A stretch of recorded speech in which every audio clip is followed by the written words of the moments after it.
Father प्रभात Kennedy, college unit के सभी CLC के कोऑर्डिनेटर्स और यहाँ आए हुए सभी सीएलसीएस, आपको देख करके मुझे बेहद खुशी हुई। मुझे आने के पहले कहा गया कि मैं यहाँ का पेट्रन ऑफ सीएलसी रहा। आज से 15 साल पहले इसी तरह का माहौल देखने को मिलता था, लेकिन माहौल में जैसे जैसे समय गुजरता गया है वैसे वैसे आपके परफॉर्मेंस में तरक्की होती गई है, इजाफा होता गया है। उसे देख करके मुझे बेहद खुशी हुई। सबसे बड़ी बात यह है कि आप जो अंदर से खुशी जाहिर कर रहे हैं वो काबिल तारीफ है, और इस तरह की खुशी ये लास्टिंग होता है, काफ़ी चिरंजीवी रहता है, और इसलिए ये आपके लिए बहुत बड़ी बात है और मैं उससे बेहद खुश हूँ। चूँकि सीएलसी के आप सदस्य हैं और इसलिए उनके बारे में एक दो डेट्स को आपको याद करना पड़ेगा, एक दो तारीख। सीएलसी की नींव आपको शायद बीच बीच में बतलाया जाता होगा, फिर भी मैं याद दिला देता हूँ।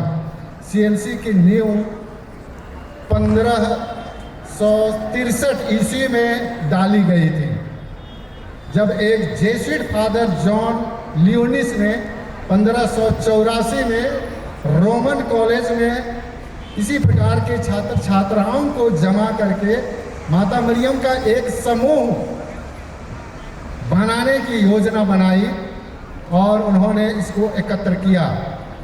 तो उस समय वो कहलाता था धार्मिक संघ या सोडालिटी कहलाता था, और इसको संत पापा ग्रेगोरी 13वें द्वारा इसकी मान्यता दी गई। इसके बाद क्या हुआ, इतिहास में जाएंगे तो संत इग्नेशियस लोयोला, जो यीशु समाजियों के संस्थापक है, जिस कॉलेज के परिसर में हम हैं, संत इग्नाशियस उसी के अनुयायी उनको चलाते हैं। उन्होंने अपने युद्ध के दरमियान लगे गोले से छुटकारा पाने के लिए, निजात पाने के लिए या चंगाई के लिए अस्पताल में थे। उसी समय उनको एक प्रेरणा मिली और वो प्रेरणा मिलती है माता मरियम से। वो युद्ध का योद्धा बनना चाहता था, गोला, तोप, मिसाइल इत्यादि से, लेकिन अंततः माता मरियम ने उसको दुनिया का योद्धा बनने के लिए उसके जीवन को ही बदल दिया।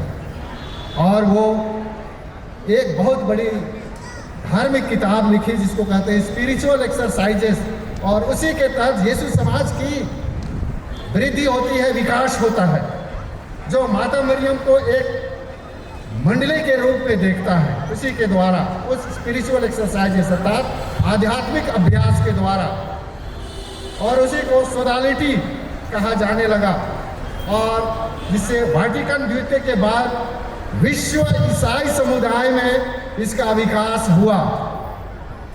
अब उसके बाद थोड़ी सी आप ध्यान देंगे, एक युवा जेसुइट ने 1563 में रोमन कॉलेज में युवा छात्रों के एक समूह को इकट्ठा करके रोम में पहली सीएलसी की स्थापना की, ताकि उन्हें अपने जीवन को नौकरियों, पढ़ाई लिखाई, परिवारों, रिश्तों आदि को ख्रीस्तीय मूल्यों से जोड़ने के लिए मदद मिले। प्रिय भाइयों और बहनों और सीएलसीएस, ये बहुत बड़ी बात है कि आप आज खुशी जाहिर कर रहे हैं, तो आप वाकई में अपने जीवन को यीशु ख्रीस्त के मूल्यों से जोड़ करके अपने पढ़ाई लिखाई, अपनी नौकरी, अपने परिवार और अपने समाज को उसके साथ जोड़ने के लिए काबिल होंगे। यह स्पष्ट है। यह आंदोलन बढ़ता गया और 1584 में संत पापा ग्रेगोरी 13वें द्वारा इसकी पुष्टि की गई। इसलिए आप किसी सामान्य संस्था में नहीं है, सामान्य संगठन में नहीं है, लेकिन एक सधे हुए संगठन के सदस्य हैं और इसीलिए आप में इस प्रकार का जोश और उमंग देखने को मिलता है। जब आप कॉलेज में अध्ययनरत रहते हैं, अपने अपने कॉलेज में या हॉस्टल में रहते हैं, किसी भी हॉस्टल में, तो आप उसको उजागर करते हैं और इसीलिए यह बहुत बड़ी बात है। वर्षों से इसका विस्तार नाटकीय ढंग से होता गया। 1920 में दुनिया भर में 80,000 सोसाइटी का गठन हो गया। 1948 में संत पापा 12वें ने अपने मूल जड़ों को फिर से अन्वेषण करने या पुनः खोजने के लिए सोसाइटी को आग्रह किया और उसके बाद 1967 में एक नया नाम अनुकूलित किया गया और वह है ख्रीस्तीय जीवन समुदाय, CLC। तो आप उसी के महान या दिग्गज सदस्य हैं, आपको बधाई हो। यह दुनिया भर में कलीसिया के भीतर एक संघ है। अब यह 60 देशों में फैल चुका है। प्यारे भाइयों और बहनों, CLC हमें खुद को प्रतिबद्ध करने में सक्षम करता है। ध्यान दें, हमारा क्या काम होगा। CLC हमें खुद को प्रतिबद्ध करने में सक्षम करता है। दूसरी बात है, मसीह की मुक्त शक्ति को अपनी सामाजिक वास्तविकता में लाने के लिए हमें प्रेरित करता है। हमारी सभी विविध संस्कृतियों में मसीह को खोजने के लिए और उसके अनुग्रह को और उन सभी तत्वों को रोशन करने के लिए जिन्हें परिवर्तन की आवश्यकता है, बल देता है। हम सबों में परिवर्तन होने के तत्व हैं और उसमें हमें बल मिलता है। हम छोटे थे, डरते थे, लजाते थे, स्कूल जाना नहीं चाहते थे, कॉलेज पढ़ना नहीं चाहते थे। अब वैसी बात नहीं है। हम में परिवर्तन होता है और हम उस परिवर्तन के काबिल बनते हैं और यीशु ख्रीस्त हमको उसमें मदद करता है। और CLC का जो कैरेक्टर है, जो नेचर है, वो आपको जरूर सालता रहता है, आपके हाव भाव से पता चलता है। फिर क्या करता है ये? मसीह को जीने के लिए, ताकि उससे दुनिया में हमारे दैनिक जीवन के हर पहलू में लाया जा सके। हमारी पढ़ाई, हमारे रहन सहन, हमारे आगे के जीवन के भविष्य में यीशु ख्रीस्त का पहलू हम उसको सम्मिलित करते हैं और अंत में हम शांति, प्रेम और समृद्धि के साथ जीवन व्यतीत करते हैं। प्यारे भाइयों और बहनों, मैं एक संस्था में अभी 15 साल पहले जब मैं CLC डायरेक्टर था, उस समय उस संस्था को मैं नहीं जानता था। इसका नाम है किशोर नगर। किशोर नगर नामकुम में है और उस समय तो यहाँ पर मैं सेंट जॉन्स में था। उसमें ये सेंट जॉन्स स्कूल ये पुराना यहीं पर था और यहीं पर स्टेज हुआ करता था। उस समय मैं CLC डायरेक्टर का काम भी करता था और यहीं पर एक बहुत बड़ा कन्वेंशन हुआ था।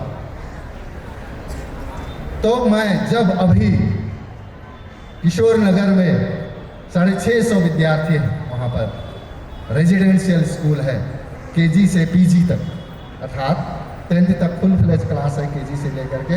उसके बाद कुछ लड़कों को रखते हैं, कोई कॉलेज करते हैं, कोई ITI करते हैं, कोई पॉलिटेक्निक करते हैं, कोई क्या कहते हैं, कॉलेज के लिए PG करने के लिए आते हैं।